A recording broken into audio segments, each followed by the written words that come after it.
Thank you. Hello, everybody. My name is Tamara, and these are my classmates, Andrei, Maria, and Nicola. We are students of film and TV production at Faculty of Dramatic Arts in Belgrade. Since we are now in our fourth and final year, there is no better time to sum up our student experiences. Big thanks to NAM for inviting us here. It's really an honor. Let me ask you a question now. How many of you are checking your phones? Please, raise your hand. Well, right. This could be a problem, and I will explain you why. This happened when I was a PA on one of my first film sets. I was new and excited to be there, so much that at one point, I totally forgot to check my phone, where I had previously put it on silent. I ended up with a bunch of missed calls from the producer, and he was furious at me. At the end, he just wanted me to bring him a Kit Kat. But that's how I learned my first lesson on being on the shoot. Always be available. On that note, my classmates will take over with their favorite tips and tricks. Thank you, Tamara.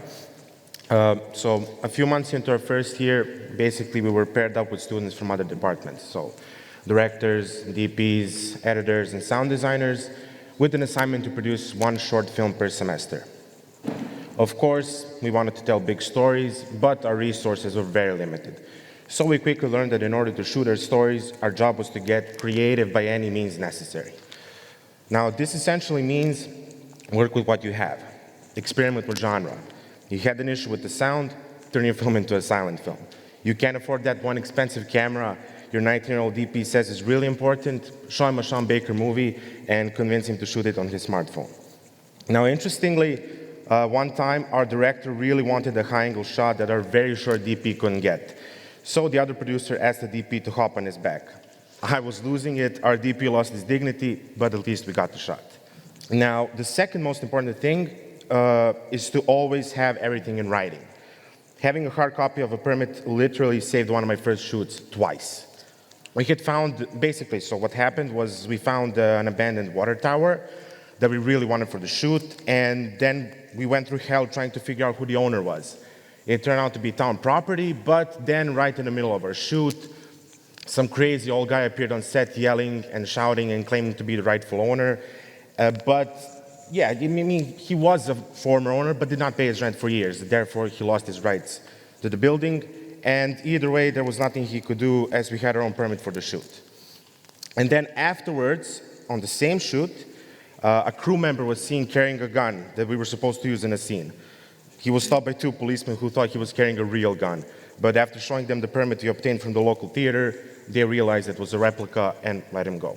And now, thankfully, our second year is a bit less stressful. Right, well, perhaps not so much. Well, in our second year, we're supposed to write and produce our own short film. And I happen to be one of the producers on this project, which meant that I was in charge of increasing our budget and trying to find a way to get in-kind sponsorships, which essentially means get things for free, right? So through this process, I discovered sort of three key ways that helped me get these sponsorships. Number one would be presentation is everything. That means write down everything you have so far, even if it's not much. For example, logline, synopsis, etc. And turn all of that into a visually impressive presentation. It also helps a lot if you mention the name of the most famous person or an institution that is attached to the project to sort of draw attention. Number two would be strategic phrasing. So certain choices of words work better than others. For example, collaboration proposal sounds much more elegant than a donation or a sponsorship. And number three would be contact everyone, and that literally means everyone.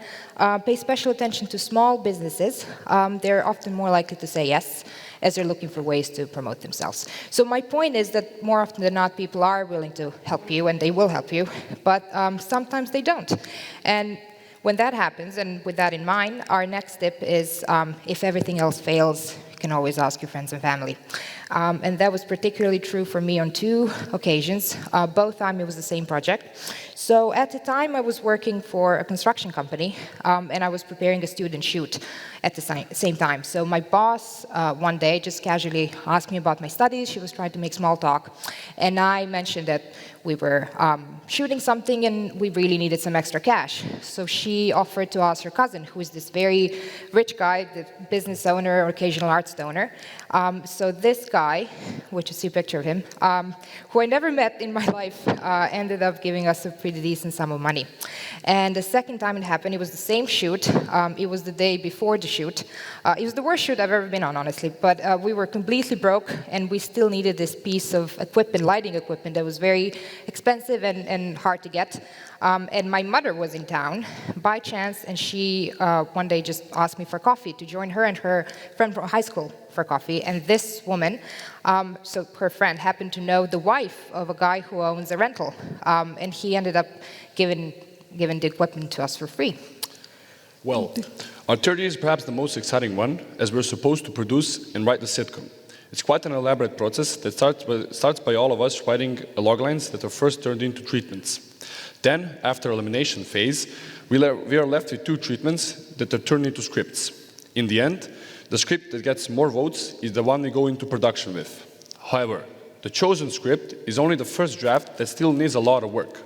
So, a couple of us form a so-called writers/producers room where we slave away for the next month or so.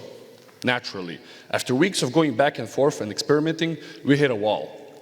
We start questioning if the script is funny, if it's understandable, if our jokes work. So, this is our first assignment in comedic writing, not an easy task at all. A table read in front of younger students ends up being extremely useful, as we get a better understanding of how people react to our jokes. I suppose the moral of the story is, always ask for a second opinion. Tune out your ego and listen to people when they tell you that something isn't working. Now, once the script is done, the real party begins. Sitcoms are traditionally shot at a studio at their faculty, which may sound like an easy way out, but it's quite the opposite way, as it needs to be rebuilt from scratch every year.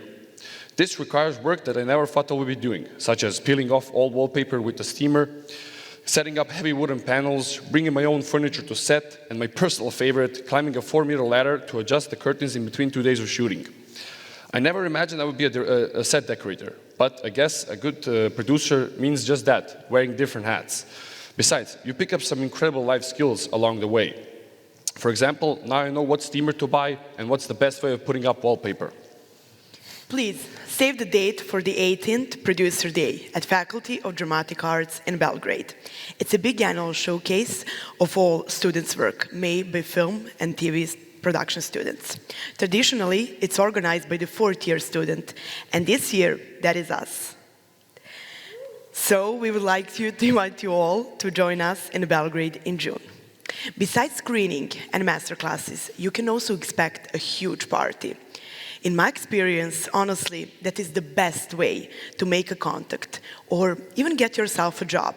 It's actually how I got my first big opportunity for the project.